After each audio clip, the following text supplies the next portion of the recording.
la lumière soit faite sur cette affaire-là et que ce qui revient au peuple sénégalais à la République soit rendu à la République. ñu àddu wax ci beneen sujet notamment lu jëm ci baisse des prix des denrées yi ñu joxe woon deadline aujourd'hui le 15 le premier ministre a reporté cette date-là. démb déglu nañ ko mu wax ci li nga xamante moom moo jëm ci baisse des prix yi jàpp na ne ñoom bëgg nañu wàññi li nga xamante ni moom moo di njëgu dund wi mais actuellement ni réew mi di doxee dana jafe lool di wàññi njëgu dund gi parce que jàpp na ne lu ci ëpp li nga xamante moom la ñuy dundee dañ koy jëlee ci biti réew. te pour ñu mën a fexe ba li nga xamante moo di dund bi yomb ci réew bi il faut que ñu dem ci li nga xamante moom moo jëm ci su souveraineté alimentaire. est-ce que jàpp nga ne tey c'est un discours raté wala jàpp nga ne li nga xamante ni moom mooy deadline bi ñu joxe woon dafa nekk date boo xamante ni date bu jege la par rapport ak li nga xamante ni moom la ñu war a def ci dund bi. Bon, je pense que d'abord le fossé c'est joxe date boobu noonu. Si on sait que bu ñu jëlee pouvoir yàggul. Donc mënoo xëy du jour au lendemain nga ñëw nga changer les choses. On n'est pas encore à l'heure du bilan. ñu bëri ñu ngi critiquer c'est vrai mais dama leen di comprendre parce que seen attente xëy na moo toll foofu loolu on le concède. mais man dama jàpp ni fu ñu jóge ba egsi fi tey mënuñu espérer nit bi nga xamante ne toog na il y a même pas 2 mois 1 mois 2 semaines ñuy attendre que cette personne-là fasse des miracles. léegi nag erreur de discours mun na am man su ma nekkoon à sa place je n'aurais pas donné de deadline personnellement. parce que xam naa ni c'est un problème qui est très sérieux parce que li ñu war a xam mooy que tant que tant que nous ne produirons pas ce que nous consommons et consommons ce que nous mangeons ce sera toujours le même problème.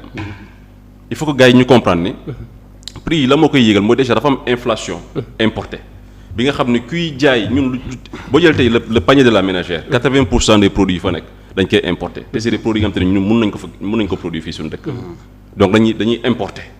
loolu nag dafay indi benn inflation parce que nit ki lu muy jaayee fële bien entendu of course dafay am benn répercussion sur le prix bu ñuy jaayee parce que déjà bu ñu ñëwee les chaînes d'approvisionnement ñoom lu ñu ciy am bu ko commerçant bi jëlee dafay teg aussi pour am benn marge bu ndaw donc loolu moo tax prix yi yokk donc loolu nag lan moo mën a tax mu jeex mooy ñu mettre suñu accent sur toutes nos énergies ci autosuffisance alimentaire ñu produire li nga xam ne ñun moom la ñuy consommer local c'est très important.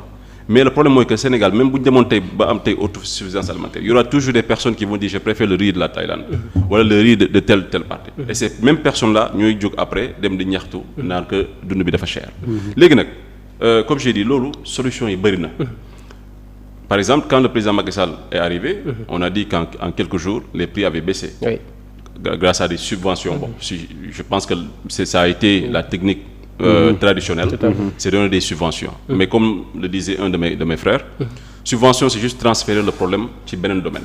Parce que tey mënuñu nekk dans un pays bi nga xamante ne la dette publique elle est à 13 333 milliards. ba pare ñu ñëw tey ñu bëgg nekk di jël xaalis di ko dugal ci ay domaines. man je ne suis pas tout à fait d'accord avec cette manière de procéder. man dama jàpp ne il va falloir que nous souffrions un tout petit peu.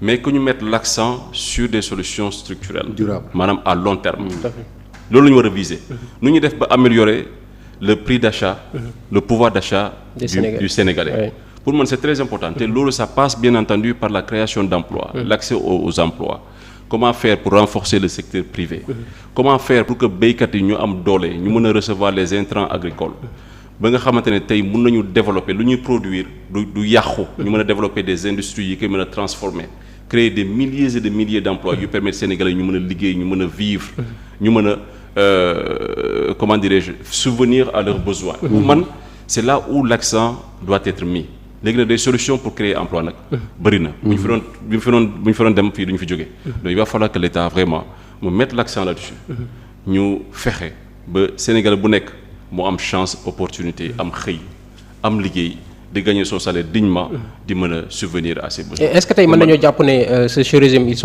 ont été rattrapés par la réalité du pouvoir parce que dégg nañ fa ay déclarations yu bëri yoo xamante ni Ousmane Sonko wax na ko nee na moom gëmul ne li nga xamante ni moom moo jëm ci wàllu prix yi mënuñu ko wàññi parce que jàpp ne ñi fi nekkoon dañu tële il l'a redit à plusieurs fois ci ñi nga xamante ni moom moo di ay déclarations am jàpp na ne sax li nga xamante ni moo di réalité pouvoir amul tey bu ñu demee ba mu toog ne li nga xamante ni moom moo jëm ci wàllu dund bi wàññi ko dafay jafe est-ce que c'est parce que xamoon na ko xëy na dañoo bëggoon a ñëw pouvoir moo tax ñu doon waxee noonu wala dafa ñëw ba ci biir pouvoir bi peut-être réalité pouvoir bi dab ko ci li nga xamante ni moom moo di doxalin bi.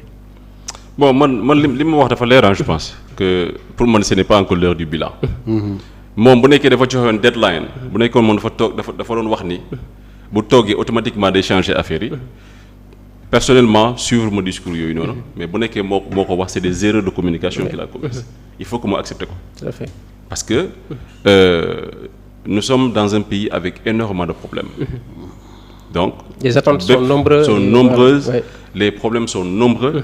te ce n'est pas du jour au lendemain que ça va se régler. Absolument. Personne ne détient une baguette magique. bi nga xam ne da nga ñëw di wis rek affaire di changer. c'est beaucoup plus profond. donc je pense que nit matul bu nekkee moom jàppoon na ni bu toogee automatiquement dafay changer beaucoup de choses. je pense que bien entendu il va se rendre compte que ce n'est pas aussi facile. donc pour man loolu aussi leçon lay doon pour képp ki nga xam te ne politicien nga xam ban discours ngay tenir parce que souvent quand tu es en face du pouvoir. tu sais que la chose n'est pas facile comme on le croit quand on est dehors.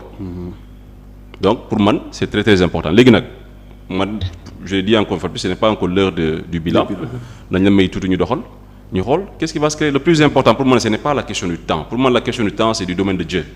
li gën a important mooy le résultat. nañu may ñoom ñu doxal fii quelque temps. mais avec une bonne communication également mu bañ a nekk loo xamante ni souvent dañuy joxe ay deadlines yoo xamante ni Sénégalais dañ leen di xaar. parce que waxeet bi aussi également bu bëree rek peut-être populisme bi nga xamante ni da ciy am Sénégalais yi dañuy commencer di weddi li nga xamante ni moom moo di projet bi ñu mettre en place. waaw communication dafa am importance lépp lu ngay def moom. moo tax il faut y aller avec beaucoup de prudence. li nga xam ni amoo ci benn certitude. ni boo toogee di nga def. bul ko teel a promettre.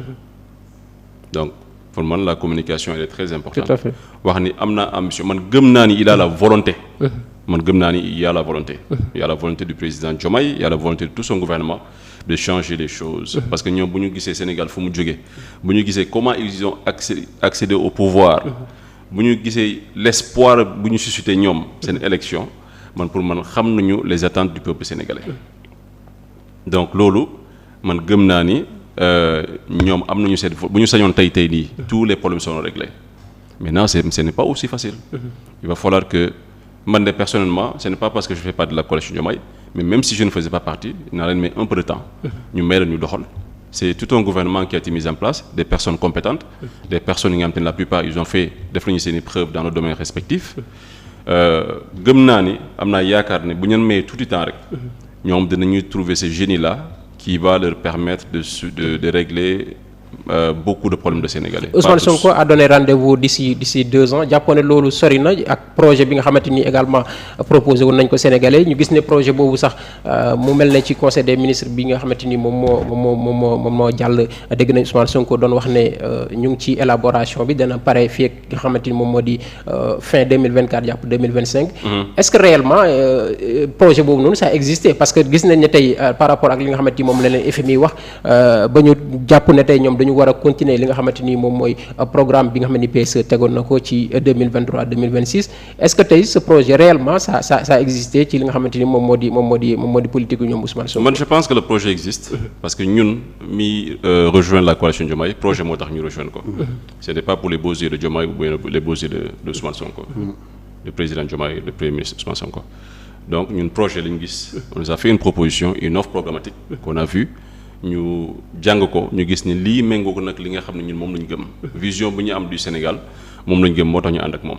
léegi nag ce qui s'est passé entre temps la moo tax le PSE il y a pas eu de changement de référentiel. que le PSE soit toujours en exécution.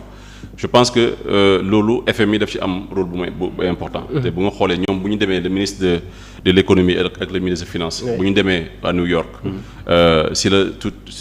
si la lépp changé en fait. parce que avant boobu le président Diomaye avait demandé à ce qu'on change de référentiel. que ñu génne PSE bi dugal le projet.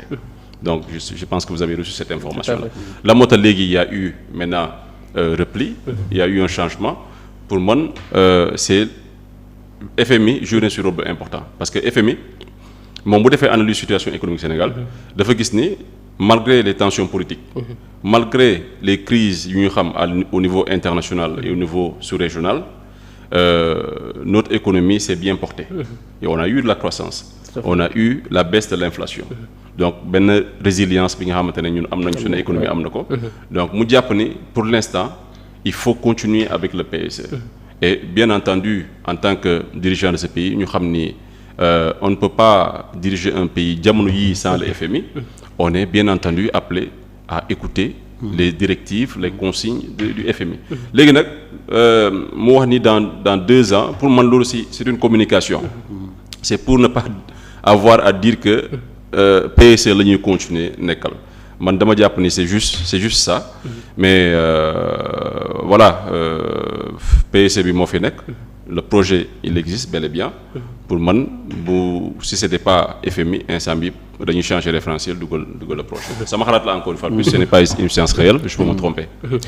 Cheikh dégg nga Boissy ci baisse des prix yi par rapport ak li nga xamante moo di deadline bi Ousmane Sonko joxe woon bi ñu joxe woon le 15 mu nekk loo xamante ni jàpp nañ ne dañ koy reporter ndax dégg nañ le premier ministre démb wax ko ne wàññi dund bi xëy na mënagul nekk par rapport ak li nga xamante moom moo jëm ci